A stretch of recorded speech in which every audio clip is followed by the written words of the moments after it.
మల్లిగారు రాజు నేను municipal sanitation and drivers association గౌరవ అధ్యక్షుడిని.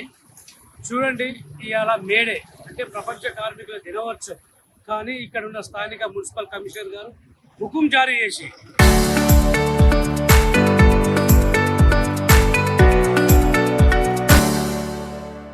ఈ రకంగా పని చేయించడం ఎంతవరకు సమంజసమో నాకు అర్థం కావట్లేదు. మరి చట్టాలేమో ఇవాళ మేడే ఖచ్చితంగా సెలవు ఉండాలి అని చెప్తుంది, కానీ ఇక్కడ స్థానిక కమిషనర్ గారు మరి ప్రత్యేకమైన హుకుం లెక్క జారీ చేసి ఖచ్చితంగా పని చేయాలి మీరు అని చెప్పేసి పని చేపేయడం జరుగుతుంది. మరి ఇది ఎంతవరకు కరెక్ట్? సరే, రోడ్డు శుభ్రంగా ఉంచాలని చెప్పేసి అనుకుంటున్నారు, కానీ మరి వాళ్ళ జీతభత్యాల సంగతి ఏంటిది? అది కూడా గమనించాలి కదా. ఎట్లయితే నీకు రోడ్డు శుభ్రంగా ఉంచాలనుకుంటావు, వాళ్ళ జీతాలు వాళ్ళకు వచ్చే బెనిఫిట్స్ అవి ఇంతవరకు వాళ్ళకు చెప్పులే కానీ, చీపుర్లే కానీ, ఆ టెడ్లే కానీ అవి ఇచ్చిన దాఖలు లేవు.